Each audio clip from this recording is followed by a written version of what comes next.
In this lesson, we're going to dive into the quotient rule.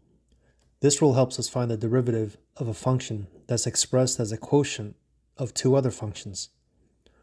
Let's break it down and go through some examples. The quotient rule says if you have a quotient of two differentiable functions, let's call them f of x divided by g of x, then its derivative is the bottom function times the derivative of the top function minus the top function times the derivative of the bottom function. All of that is divided by the bottom function squared.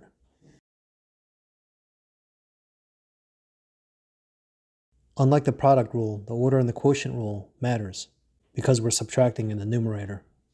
A common way students remember the order in the numerator is using this mnemonic: low d high minus high d low, where low means the function on the bottom and high means the function on the top, and d means the derivative. Let's see this in an example. Find the derivative of y equals 5x minus 2 over x squared plus 1.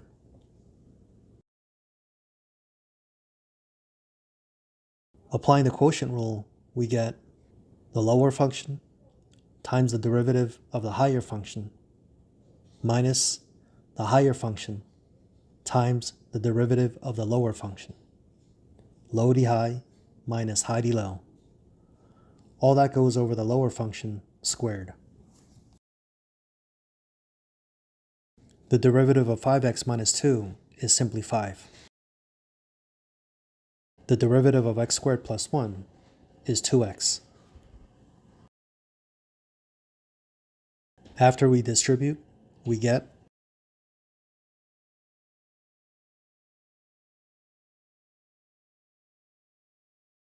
I recommend you use parentheses around all factors and derivatives, especially when subtracting.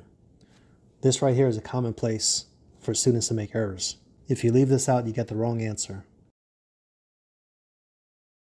Now we can combine the like terms.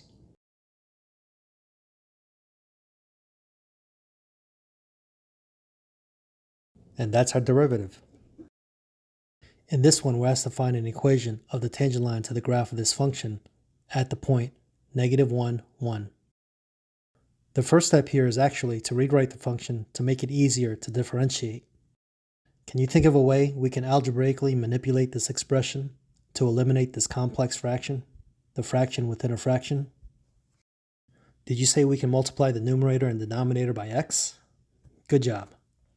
This gets us 3x minus 1 over x squared plus 5x. As you can now see, these top and bottom functions are easier to differentiate. If you try to apply the quotient rule without rewriting, you will still get the same answer, but the computations would be more complex. Now let's apply the quotient rule.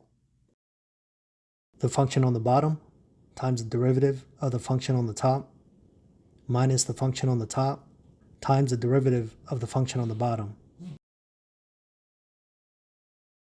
That's low d high minus high d low. And all that goes over low, or the function on the bottom squared. Expanding the numerator, we get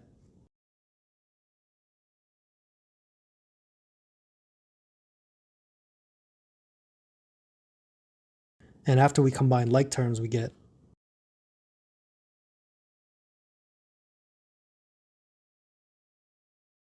so that's our derivative to our original function f of x. Now we need to find the slope of the tangent line at the point -1, 1. We can do this by evaluating f prime of -1. Substituting -1 wherever you see x,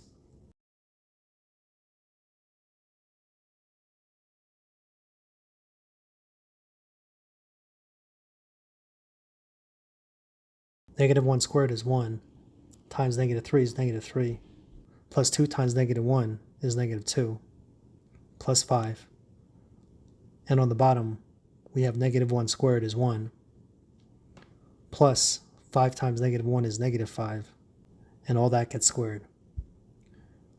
That simplifies to 0 over 16, which is 0. So at negative 1, 1, the slope is 0. So we have a horizontal tangent line. Using the point slope form of a line, we get y minus 1. The slope is 0, so it doesn't matter what x is. I plugged in the y coordinate of the point into our formula. So the equation of the tangent line is y equals 1. And we can confirm this on a graphing calculator.